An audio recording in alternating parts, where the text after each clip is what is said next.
Hey, what's up guys, it's DarkArmedDuelist, and today I'm going to be doing a Raidraptor deck profile. So I really wanted to do an update of this deck because it's a really fun deck and really busted.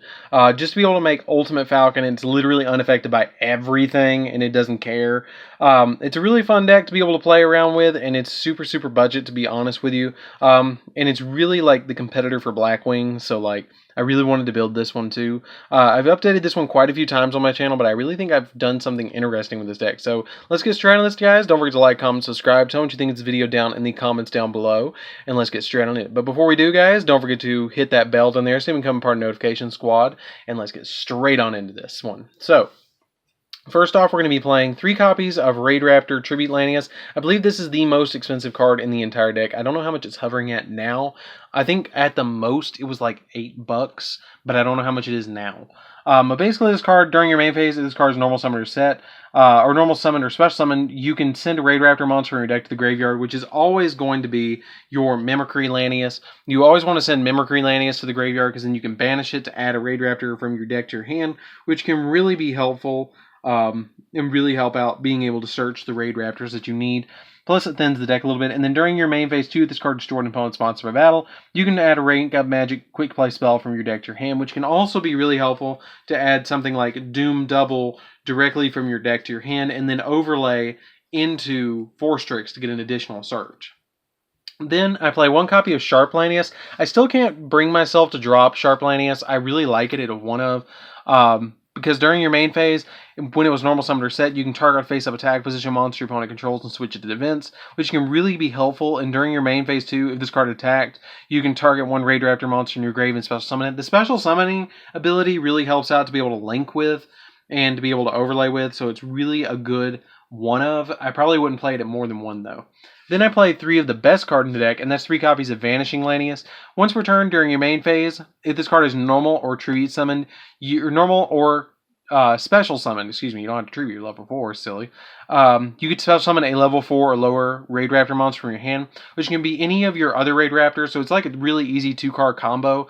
And it also stacks, so if you have multiple Vanishing Laniuses in your hand, you can normal summon 1, and then special summon another one, and then special summon another Raidraptor, which can be really helpful. Then we play 3 copies of Mimicry. Mimicry Lanius is basically just here. When it's sent to the graveyard, you can just special summon it. Or not special summon, but like banish it and then add a Raidraptor monster from your deck to your hand. And then you can special summon the Raidraptor as long as it's something like Fuzzy Lanius or something like that. Which usually we're going to add Fuzzy Lanius anyways. So speaking of Fuzzy Lanius, we're going to play 3 copies of Fuzzy Lanius. If you control a Raidraptor monster, you can special summon this card from your hand. And if this card is sent to your graveyard, you can add a Raidraptor Fuzzy Lanius from your deck to your hand. So it just multiplies, but you can only special summon it once per turn, and you cannot special summon monsters. You activate the turn, except Raidraptor monsters, turn you activate this effect. So that's something you have to keep in mind about Fuzzy Lanius. If you want to link summon, you can't do that the first turn. Then we play double Sharp or Singing Lanius. This card is really important to the deck. I play double in the deck. I used to just play 1, but I really like 2 now. If you control a Raidraptor XYZ monster, or you control a XYZ monster, you can special summon this card from your hand, and then you can only special summon it once per turn this way. So it's just a really good link material, and it's good for overlaying, which is really good. To be able to just get more materials on the field. Then I play 1 copy of Booster Strix. Booster Strix comes in clutch sometimes. When a Raidraptor monster you control is targeted for an attack and by an opponent's monster, you can banish this card from your hand and then destroy the attacking monster. That comes in really clutch sometimes. Also, it combos really well with Pain Lanius. Pain Lanius really is good. I bumped it up to 3. I was playing it at 2, and now I bumped it up to 3 because I realized all the plays. It cannot be used for the XYZ summon of an XYZ monster except for the Wing Beast monster, which is not a big deal because we don't play anything in the extra deck except Wing Beast, except for like 1 monster. And there's another way to get to that anyways. You can't use this to get to it. And if this card is in your hand, you can target, basically you get to target Raidraptor on your side of the field, and then whichever one's lower, the attack or the defense, you get to lose that many life points and then special summon this card and make this card's level that level. So like, for instance, I would lose 100 life points off of my Booster Strix, and then I would special summon this, and this would become level 4, which really becomes helpful. It really helps. being able to do all sorts of different plays. Then I play 3 copies of Lastrix. Lastrix is still the MVP for me.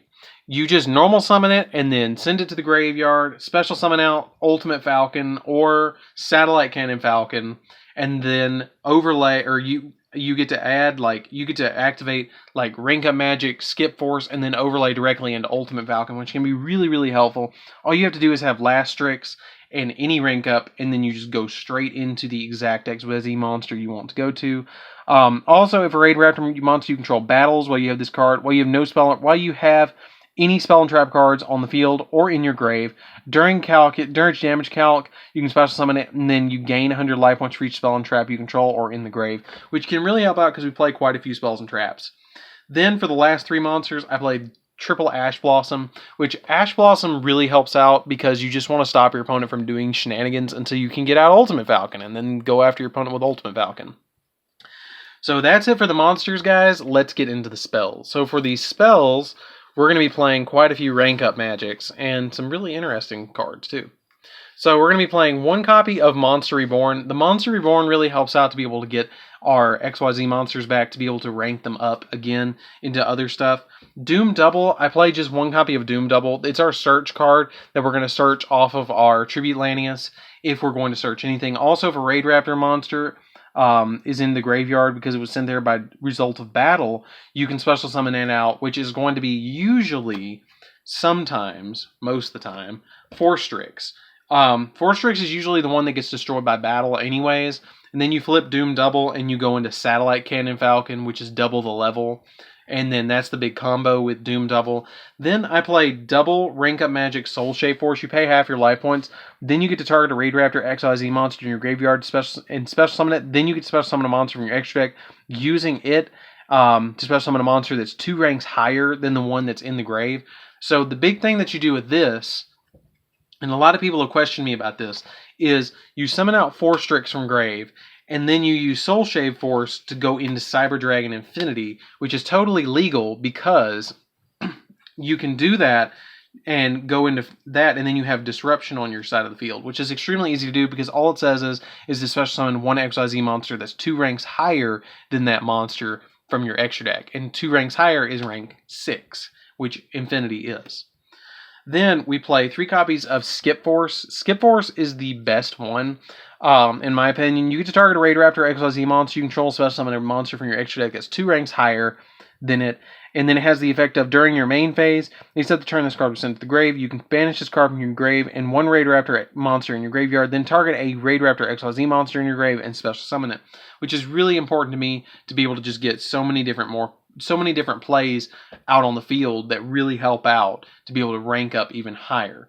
Then I play 1 copy of Nest. Nest just lets me add, if I control 2 or more Raidraptor monsters, you can add a Raidraptor monster from your deck or graveyard to your hand, which can really help out a lot.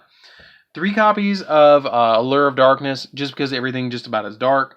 3 copies of Called by the Grave as well, because we don't want to stop our opponent from hitting us with hand traps. And then I play 1 trap card in the deck, which I will show you now. That's it for the spells, guys. Let's get into the traps as well. So the traps, we only play 1, and that is 1 copy of Raidraptor Readiness. I cannot force myself to drop this because I just feel like it's too good. This turn, Raidraptor monster you control cannot be destroyed by battle, and if you have a Raidraptor monster in your grave, you can banish this card and you take no battle damage this turn, which can really help out your opponent from OTKing you. You don't want to get OTK'd in this deck because you want to summon Ultimate Falcon and just OTK your opponent with Ultimate Falcons and stuff like that. So you play 1 copy of Readiness just to be able to stop your opponent from destroying your Raidraptor monster by battle, and to stop your opponent from OTKing you by banishing it later, and it really protects you twice. So that's why I play it at 1. So that's it for the main deck, guys. Let's get into the extra deck. So for the extra deck, we're going to be playing 1 copy of Final Fortress Falcon. You do rank up into this sometimes. You can rank up into this quite often. I prefer Ultimate Falcon over it. If this card has a Raidraptor XYZ material, it is unaffected by other card effects. And then once per turn, you can detach a material from this card, return all other banished Raidraptor monsters to your grave, up to twice per turn when this card attacks and destroys a monster by battle. You can banish Raidraptor XYZ from your grave, and this card can attack again in a row. This is your big OTK bird. Totally OTK bird. You want to summon this when you know you're going to win. I don't summon it all that often. It's literally the final card I will summon. I know Final Fortress Falcon in the name, but I don't summon it all that often. I usually just summon Ultimate Falcon and go from there. Because Ultimate Falcon is usually enough. Then I play double Ultimate Falcon.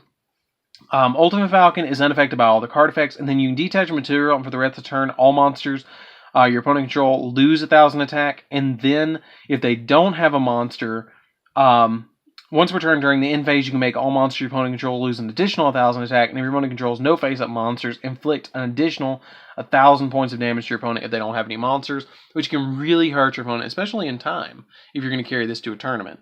Then we play double Satellite Cannon Falcon. Satellite Cannon Falcon is usually not one that we summon except off of Dune Double. We just use it to rank up into other stuff. One copy of Revolution Falcon. I do make Revolution Falcon from time to time. Revolution Falcon really can help out. You detach a material from this card, and then it can attack all monsters your opponent controls once each. And at the start of the damage step, if it battles an opponent's monster that was special summoned, that monster's attack and defense becomes 0. And if this card has XYZ materials that were Raidraptors, it gains a following effect. You can target, once per turn, you can target a monster your opponent controls and destroy it. And if you do, inflict damage to your opponent equal to half that monster's attack it had on the field, which can really devastate your opponent. And you can OTK your opponent off just a Revolution Falcon, and it's really easy to. One copy of Blade Burner Falcon. Blade Burner Falcon just becomes 4K when it's on the field when your opponent has more life points than you do, that's at least 3,000 or higher than yours. It's kind of like a fail-safe in the deck, and I play it as a one-of just for that reason.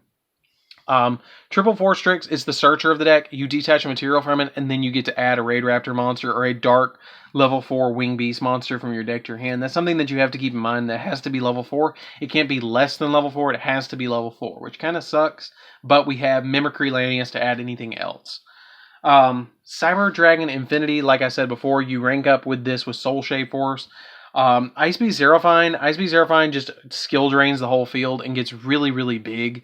And it helps me OTK my opponent. You just detach material from it, skill drain, and they gain 300 for each face-up card in the field. 2 Wee Witch. Wee Witch really helps out. You could probably drop a Wee Witch if you want to for like Boral Sword or Boral Load, but I like having the double Link 2. And then 1 copy of Link Rebo. You could probably drop Link Rebo if you want to. I use it for the normal summon of... I have 6 level 1s in the deck, which is my 3 copies of Lastrix and my 3 copies of Painlanius. But like I said, you could probably, if you want to, drop the Link Rebo for either or of the Boral Load or Boral Sword, whichever one you want to play in the deck instead of either or one of these or something else you want to drop. But that's it. Well, that's what I wanted to play. So anyways, guys, this is DarkArmedDuelist. Don't forget to like, comment, subscribe. Tell me what you think of this deck down in the comments down below. It's a really fun deck. I cannot emphasize that enough.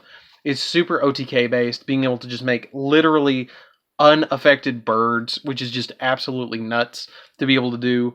And it's really fun. It's relatively budget, and I hope you guys give it a try. Don't forget to like, comment, subscribe. Tell me what you think of this deck down in the comments down below. Hit that bell down there so you can become part of the notification squad, and hit that big subscribe button in the middle of your screen so you guys can become a part of all my new Yu-Gi-Oh content. And I'll see you guys in the next one. See you around, guys.